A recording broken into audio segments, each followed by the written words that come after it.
घाटकोपरमधील hoarding दुर्घटनेनंतर राजकीय आरोप प्रत्यारोप। होर्डिंग कंपनीच्या मालकासोबतचा उद्धव ठाकरेंचा फोटो राम कदमांकडून पोस्ट, तर राऊतांचाही पलटवार।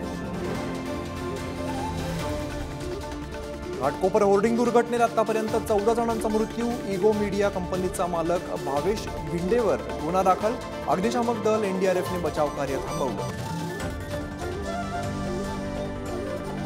पंतप्रधान नरेंद्र मोदी वाराणसी लोकसभा मतदारसंघासाठी अर्ज भरला। कालभैरव मंदिरात मोदींची पूजा अर्चा। शिक्षक पदवीधर मतदारसंघाच्या निवडणुका पुढे ढकलल्या। शिक्षकांच्या सुट्ट्यांवर विरजण नको म्हणून निवडणूक आयोगाकडून निवडणुका तुर्तास स्थगित।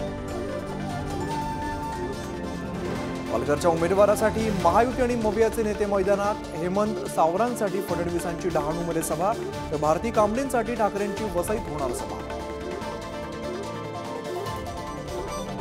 राहुल शेवाळेंसाठी मुख्यमंत्री एकनाथ शिंदे प्रचाराच्या मैदानात। संध्याकाळी धारावीत एकनाथ शिंदेंच्या भव्य सभेचं आयोजन। मनोज जरांगेंनी पुन्हा उपसलं उपोषणाचं हत्यार। लोकसभा निकालाच्या दिवशीच म्हणजे 4 जून पासून जरांगेंचं उपोषण। विधानसभेआधी मराठा आरक्षण देण्याची जरांगेंची मागणी। नांदेडमध्ये आयकर विभागाच्या छापेमारीत 170 कोटींची मालमत्ता जप्त। फायनान्स कंपनीसह 6 ठिकाणी छापेमारी।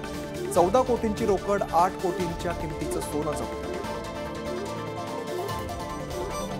वादळी वाऱ्यामुळे बीडच्या सांगवी अष्टीमध्ये केळीची बाग जमीनदोष। शेतकऱ्यांचं लाखोंचं नुकसान। अधिकारी पंचनामे करत नसल्याचा आरोप।